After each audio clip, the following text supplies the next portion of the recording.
వీర్ సావర్కర్ గారికి భారతరత్న అవార్డు ఇవ్వాలి అంటూ ఆర్ఎస్ఎస్ చీఫ్ మోహన్ భగత్ తన ఆర్ఎస్ఎస్ 100వ దినోత్సవాన్ని సందర్భంగా మాట్లాడుతూ ఆయన డిమాండ్ చేయడం జరిగింది.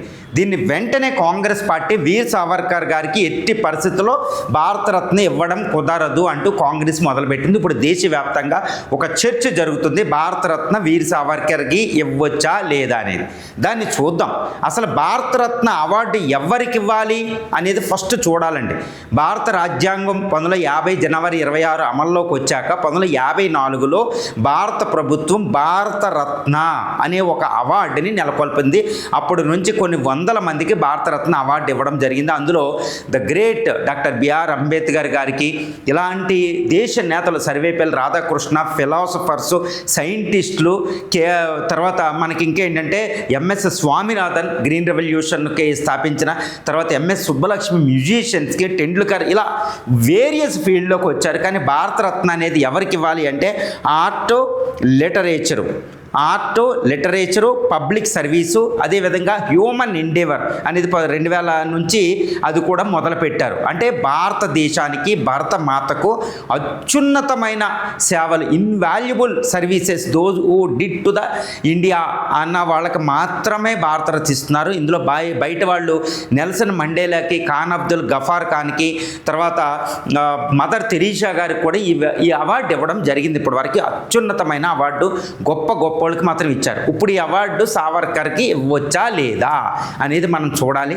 వీర్ సావర్కర్ గారు 1910 నుండి 1924 వరకు సుమారు 14 సంవత్సరాల పాటు అండమాన్ సెల్యులర్ జైల్లో, అక్కడ దారుణమైన సెల్యులర్ జైలు అది. 1939లో మహాత్మా గాంధీ రవీంద్రనాథ్ ఠాగూర్ అప్పుడు గవర్నర్ జనరల్తో బెదిరించి సత్యాగ్రహాన్ని దిగుతాను అంటే క్లోజ్ చేసింది అనమాట. అది 1957 నుంచి అమలు ఉంది. అక్కడ కొన్ని వేల మంది అక్కడ ఏమయ్యారో కూడా తెలియని పరిస్థితి సెల్యులర్ జైలు. దాన్నే కాలాపని అంటారనమాట. కాలాపని మనం మూవీ చూసుంటాం. ఇటువంటి కాలాపని అండమాన్ సెల్యులర్ జైల్లో 14 సంవత్సరాల పాటు బ్రిటిష్ యొక్క ఇన్హ్యూమన్ దారుణమైన జైలు శిక్షకి ఈయన గురయ్యారు. అది ఆయన యొక్క తిరుగులేని సాక్రిఫైస్ అని మనం చెప్తుంది.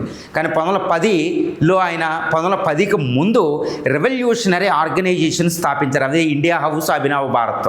దాంట్లో కార్యకలాపాలకి చేసినందుకు ఆయన్ని రెవల్యూషనరీ కింద ముద్రేసి బ్రిటిష్ ప్రభుత్వం సెల్యులర్ జైలుకి పంపింది.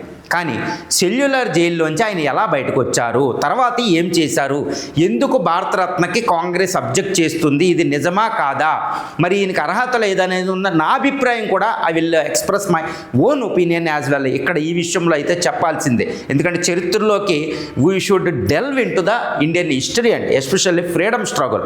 Then we should talk about this issue whether is deserves to get the Bharat Ratna or not.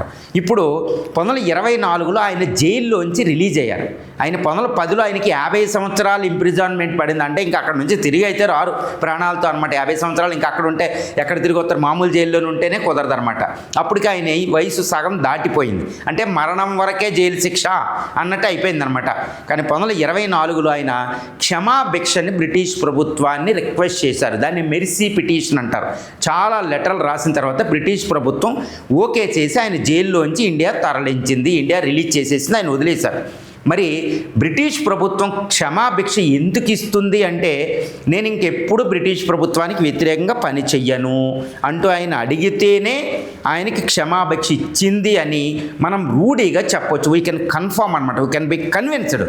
ఎందుకంటే 1924 ఆయన రిలీజ్ అయిన తర్వాత 1924కు ముందు సావర్కర్ దేశభక్తుడు, revolutionary, equal to Bhagat Singh, equal to Subhash Chandra Bose. కానీ 1924 జైల్లోంచి రిలీజ్ అయిన తర్వాత ఆయన ఇంకెప్పుడు బ్రిటిష్ ప్రభుత్వానికి వ్యతిరేకంగా పోరాడలేదు.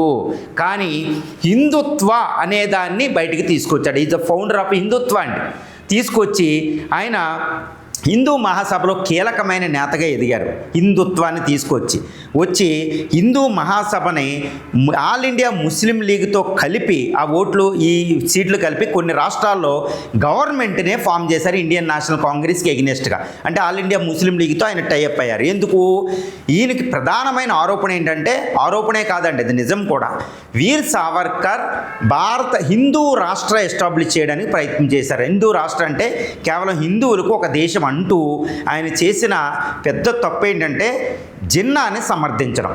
మహమ్మద్ అలీ జిన్నా ప్రబోధించిన ద్విజాతి సిద్ధాంతం, ట్విన్ థియరీ అనేదాన్ని, ట్విన్ స్టేట్ థియరీ అనేదాన్ని ఈయన సపోర్ట్ చేసి ముస్లింలకి పాకిస్తాన్ ఉంటే హిందువులకి హిందూ దేశం ఉండాలి, హిందుస్థాన్ ఉండాలని ఆయన సపోర్ట్ చేసి ఆల్ ఇండియా ముస్లిం లీగ్కి సపోర్ట్ చేశారు. కాబట్టి ఇప్పుడు భారత రాజ్యాంగం ప్రకారం ఎస్టాబ్లిష్ అయిన భారత రత్న అనే అవార్డు ఈయనకి ఇవ్వచ్చా? మరి ఆయన మరి సెక్యులరిజానికి ఎగ్నెస్ట్ కదా, అదొకటి. తర్వాత 1948లో జనవరి 30వ తారీఖున గాంధీ మరణంకి సంబంధించిన గాడ్సేకి సంబంధించిన కేసులో ఈయన అరెస్ట్ అయ్యారు. ఈయన మీద కేసు అయింది, కానీ ఎవిడెన్స్ లేక రిలీజ్ చేయడం జరిగింది. ఇది ఈయన మీద ఉన్న విషయాలు. 1924 తర్వాత ఆయన బ్రిటిష్ ప్రభుత్వానికి వ్యతిరేకంగా పని చేయలేదు. ఈయన తర్వాత క్విట్ ఇండియా మూమెంట్లో గాంధీని సమర్థించకుండా, దేశ ప్రజలను సమర్థించకుండా ఆయన ఎగ్నెస్ట్గా పనిచేశారు.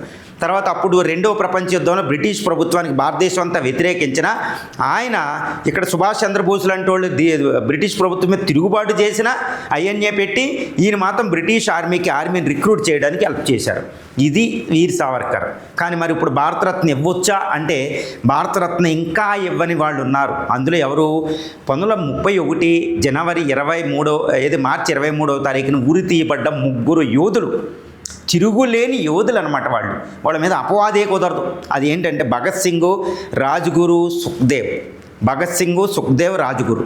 ఈయన భగత్ సింగ్ని వాళ్ళ అక్క జైలుకి వెళ్ళి, వాళ్ళ అక్క, వాళ్ళ ఫ్యామిలీ మెంబర్స్, వాళ్ళ మదరు, ఫాదరు అజిత్ సింగ్ వెళ్ళి, ఒరే బ్రిటిష్ ప్రభుత్వానికి ఒక క్షమాభిక్ష లెటర్ రాయిరా, నిన్ను వదిలేస్తాంట బ్రిటిష్ ప్రభుత్వం చెప్పింది.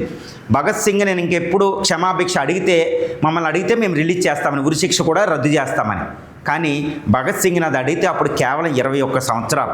ఆయన అడిగితే భగత్ సింగ్ వాళ్ళ అక్క మీద కోపంతో ఎర్రటి కళ్ళుతో రగిలిపోయేటట్టు కోపంగా మాట్లాడాడంటే ఏమనో తెలుసా?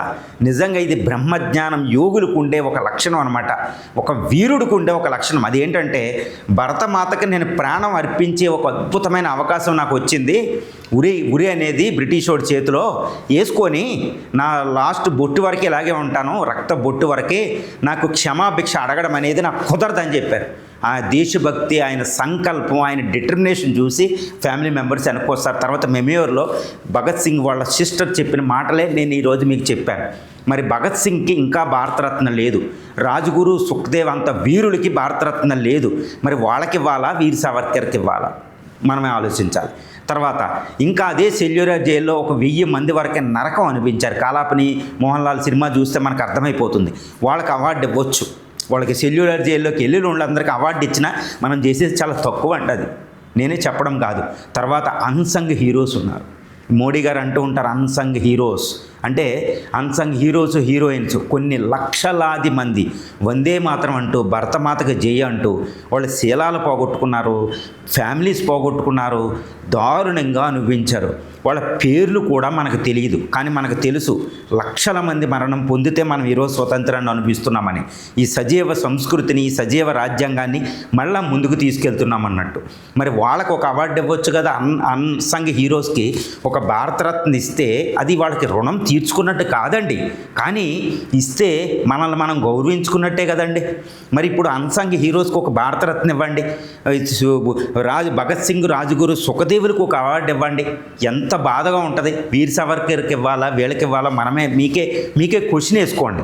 వీర్ సావర్కర్ ఆర్ఎస్ఎస్ అధిపతి చెప్తున్నారు వీర్ సావర్కర్కి ఇవ్వాలని. ఆయన మోటివ్ ఏంటంటే హిందుత్వ. బట్ వన్ థింగ్ అండి, ఇక్కడ హిందుత్వ లేదు, భారతదేశం ఇంకా సెక్యులర్ రాజ్యాంగమే. ఎవ్వరు ఏ శక్తి వచ్చినా భారత సంస్కృతి అనేది మార్చలేరు. ఇండస్ వ్యాలీ సివిలైజేషన్ నుంచి ఇట్స్ ఎ సెక్యులర్ సివిలైజేషన్, గుర్తుపెట్టుకోలే, పీస్ఫుల్ సివిలైజేషన్. హిందూ ధర్మం అనేది మిగిలిన ఎన్ని ధర్మాలు, ఎన్ని రిలీజన్స్ కంటే 3000 years ahead అండి. మరి దానికోసం మనం మాట్లాడాలి. నేను కొన్ని మాటలతో కూడా చెప్పలేనమాట భారతదేశం యొక్క గొప్పతనాన్ని, హిందూ ధర్మం యొక్క గొప్పతనాన్ని, ఈ సెక్యులర్ గొప్పతనాన్ని, ఈ సజీవ సంస్కృతి గొప్పతనాన్ని, దాంట్లో నుంచి వచ్చిన సజీవ రాజ్యాంగం గొప్పతనాన్ని. డాక్టర్ బిఆర్ అంబేద్కర్ చెప్పినట్టు it is a living document అనమాట. మరి దీంట్లోంచి వచ్చింది భారతరత్నాన్ని అవమానపరచొద్దు, భారతరత్నాన్ని రాజకీయాలతో ముడిపెట్టవద్దు, భారతరత్న ఎవరికి ఇవ్వాలనేది నిర్ధారించకూడదు. ఎందుకంటే నార్వే నోబెల్ పీస్ ప్రైజ్ని ట్రంప్కి ఇవ్వలేదు. ఎంతటి నిజాయితీగా ఇచ్చిందండి అవార్డు. అక్కడ రాజకీయాలు లేవు. మరి నార్వే ఎంత బాధపడుతుంది ట్రంప్ చేతుల్లో, ప్రపంచం ఎంత బాధపడుతుంది ఆయనకి నోబెల్ ఇవ్వనందుకు. కానీ ఒక అవార్డు ఎవరికి ఇవ్వాలనేది అవార్డు వాళ్ళకి వరించాలి, అంతేగాని మనం డిమాండ్ చేస్తే వచ్చేది అది అవార్డు కాదు, రాజకీయాలతో కాదు. గుర్తుపెట్టుకోవాలి. ఇప్పుడు భారతరత్న భగత్ సింగ్, అల్లూరి సీతారామరాజుకి ఇచ్చినా పర్లేదు, భగత్ సింగ్, రాజ్గురు సుఖదేవ్కి ఇచ్చినా పర్లేదు, లేదా అన్సంగ్ హీరోస్కి ఇవ్వండి. ఇలాంటి వాళ్ళు ఎంతోమంది వీరులు ఉన్నారు. ఒక ఝాన్సీ లక్ష్మీబాయికి అవార్డు ఇవ్వండి, ఈ సరోజినీ నాయుడికి అవార్డు ఇవ్వండి. ఇంకా వాళ్ళు ఇవ్వలేదు, మనం ఇవ్వలేకపోతున్నాం. వీళ్ళందరికీ ఒక గంప గుర్తుగానైనా భారతరత్న ఇవ్వండి, అంతేగాని వీర్ సావర్కర్ గారు కాదండి.